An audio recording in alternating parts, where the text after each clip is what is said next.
y a des familles qui sont des familles, entre guillemets, comme on dit, normales. Quand je suis en train d'élever mes enfants toute seule, je dois être aux aguets, au four et au moulin en même temps. Lorsqu'il m'est arrivé un accident, moi, je sais pourquoi il m'est arrivé un accident. Mais voilà pourquoi je viens sensibiliser les autres. Je viens dire aux autres, ne faites pas comme moi. Parce que je sais à quel moment j'ai manqué de lucidité, j'ai manqué d'attention vis-à-vis de mes enfants. Je sais à quel moment. Voilà pourquoi je dis aux gens, il n'y a rien, vraiment rien au monde qui soit au-dessus de la vie. Non, la vie est précieuse. Alors, la vie de nos proches est précieuse. Même quand tu as des problèmes qui te dépassent, n'oublie pas que autour de toi, il y a des gens. Pense d'abord à eux. C'est la raison pour laquelle je dis aussi aux enfants, quels que soient les problèmes que vous avez, vous pouvez avoir des problèmes en dehors de la famille, avec vos amis, avec peut-être un copain, une copine, mais tu es jeune. Tu as encore une vie devant toi. Parce qu'autrefois, nous aussi, nous étions à ta place. Essaye de voir autour de toi. Est-ce que les gens qui sont avec toi là ont eu d'emblée comme ça une vie meilleure? Non, ils sont passés par des étapes. Peut-être qu'ils sont passés aussi par des difficultés, mais pourtant ils se sont relevés. Mais lorsque tu rencontres un problème, ou bien tu es devant un obstacle, tu te dis, là c'est fini pour moi. Surtout quand tu es jeune. Tu te dis, est-ce que je vais encore m'en sortir, c'est-à-dire être comme avant? Si. La preuve, moi je suis là. Moi je suis là. Autrefois, je ne savais pas que j'allais survivre à cette épreuve. Parce que j'avais dit, ce n'est pas normal. J'ai failli. Moi, j'ai failli. Je le disais. Je le disais pourquoi? Parce que j'avais, en fait, une parole que j'avais donnée à son père. J'avais dit, moi, je vais élever mes enfants seuls et je vais y arriver. Tu ne les verras pas quémander. Tu ne les verras pas traîner. Tu ne les verras pas échouer. Parce que je comptais sur mon Dieu, en fait. J'avais dit, leur papa, certes c'est leur papa, mais en fait, c'est Dieu qui est le vrai papa. À partir du moment où Dieu ne m'a pas délaissé, si je me suis retirée, c'était aussi pour être en phase avec mon Dieu. Donc Dieu ne m'abandonnera pas. J'ai regardé leur papa comme ça, en face. J'ai dit, je vais les élever. Parce que comme lui, il n'acceptait pas, moi j'ai dit, si, je vais le faire. Et donc moi, je croyais que j'allais y arriver. Et lorsque la situation m'est tombée dessus, j'ai dit, j'ai failli. Je n'ai pas protégé ma fille.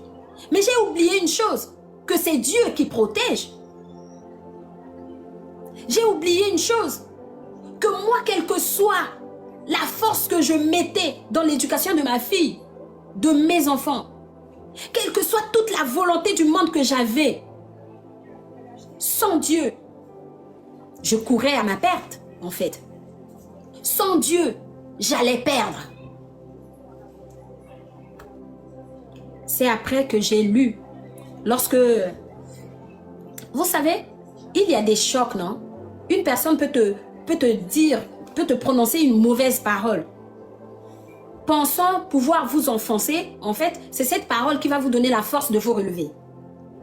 Lorsque j'ai lu quelque part, une personne, que je tairai le nom, et je ne vous dirai pas le lien de cette personne avec moi, lorsque cette personne a écrit, il y en a eu deux dans ma situation, des paroles qui m'ont tellement secouée que après j'ai dit, bon, seul Dieu a la clé, alors je continue. Je ne vais pas leur donner raison. Alors cette parole-là La personne avait écrit, c'est quand vous croyez que vous avez tout gagné que vous allez tout perdre. Été Abino. Donc cette personne avait dit que ça vous serve de leçon. Merci. Je me suis relevée.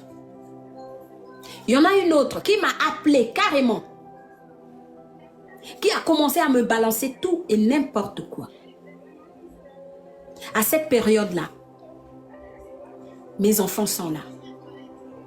Il y en a une qui a pris son téléphone, qui est venue enregistrer ce que cette personne disait.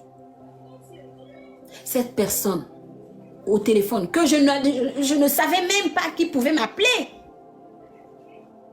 qui me dit, bon, voilà, j'espère que ça va. Je dis oui, ça va, tant bien que mal. C'est qui? Cette personne se nomme. Je dis, bon, bah. Ah, mais je t'ai appelé pour te dire que, voilà, c'est la vie. Hein.